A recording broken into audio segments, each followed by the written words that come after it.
しゃみが出そう。あ、ごめん、うるさかった？ごめんね、くしゃみ出ちゃった。ごめんね。ニラ、なんかニラみたいだね。リアの今日の晩ご飯、ニラの卵とじだったよ。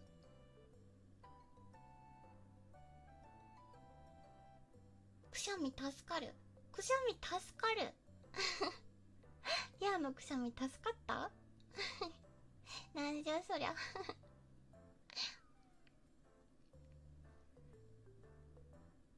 くしゃみかわいい。かわいいくしゃみもないよ。かわいくないよ。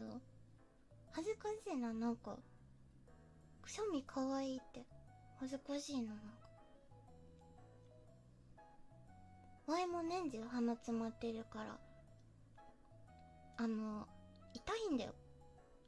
痛くなくないよ。痛いよ。さ、なんだろう。お風呂入ってる時にさ、鼻に水入ったことある？あの痛さがツーってくるの。すっごい痛い。奥に突っ込みすぎてるかな。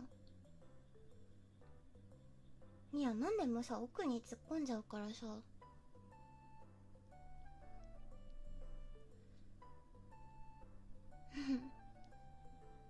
自分で作ったの？うん、マンマだよ、マンマ。マンマに作ってもらったの。今日リアが作ったのは、オニオンスープを作った。あれ、吸血鬼は、玉ねぎ食べたら死ぬんだったっけ？吸血鬼って玉ねぎ大丈夫なのかな？大丈夫なのかな？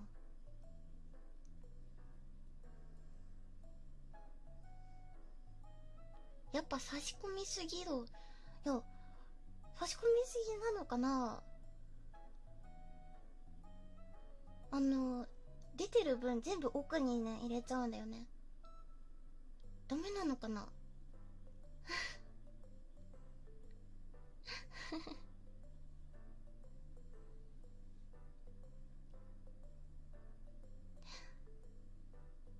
なんかちゃんと食べてそうで安心した。